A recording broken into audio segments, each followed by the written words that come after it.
Well, hello.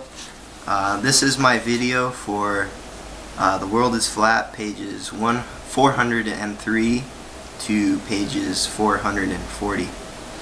And in these pages, we're not talking about the flatteners anymore, but we're talking about the issues, things that need to go on within a country in order for that country to firmly take hold and really reap the benefits of globalization, and how some countries may be doing better at that and adapting to globalization, some aren't.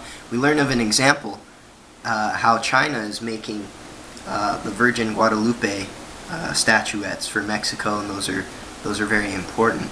That within Mexico, she's a patron saint of Mexico. However, they're not even being produced in Mexico, they're being done in China because they're more efficient that way in cost and production. Also, China is making these little kits in Egypt that are used. They're like little lamps, and children sing songs with them. They have lights and things like that nature. And those aren't even being produced in Egypt anymore. They're being produced in China for these reasons that we'll get into. Introspection is key in globalization.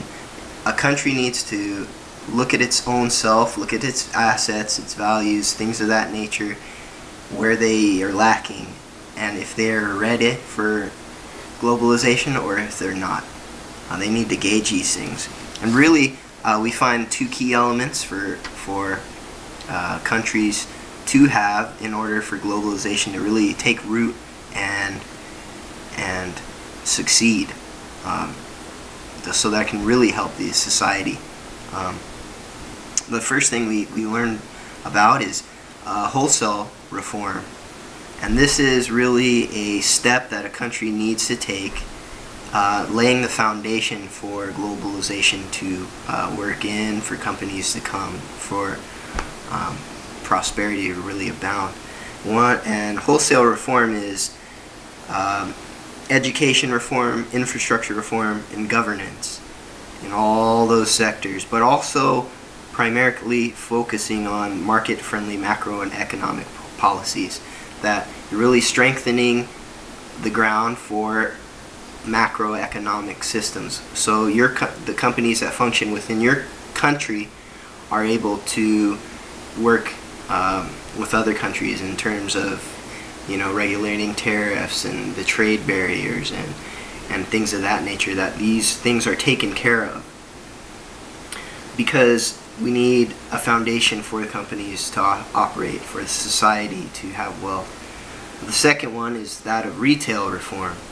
Retail reform is the same thing in that it's looking at governance, education, infrastructure, in upgrading all of these facets, but it also presumes that wholesale reform has been done already. And this is really taking root in making the legal framework and laying the tools for society to use globalization. Education is better, infrastructure is better, people can move around, transport better, and really government really stimulates growth in their market, in their country, rather than shrink it. Retail reform will also lead towards innovation and collaboration, so that research and development will be able to will be something that's furthered within a country. Ways to do things are more efficient. Production will be more efficient. The environment will take care of the environment more. Things like that. Really, a good example was the innovation in the Emerald Isle within Ireland. Ireland, decades in the past, in the 60s and 70s, has historically been a poor country. However, they took an inward look at themselves, decided what needed to be done, and they molded their new political system towards growth so that it could sustain itself. And really, the work ethic was there. It was ready for optimization. The people that led to flexibility in the labor supply. And so companies won't always go towards places where they can get labor for the cheapest. Rather, they'll go where they can get the cheapest labor for the highest production value. That they have educated workers and workers that are taken care of, that are happy. There's also intangible things that societies need to look at within themselves. One is culture, that some cultures have value systems that are better for change and progress, and some that are more resistant. There's also intangible things, saying that the societies need to be able to sacrifice for economic development to happen in the places that they live. They also need leaders with the vision to know what to do, and also the character to do it, so that they'll think of the common good rather than themselves. These are all really the basis for globalization to take root. And that is my video. Thank you.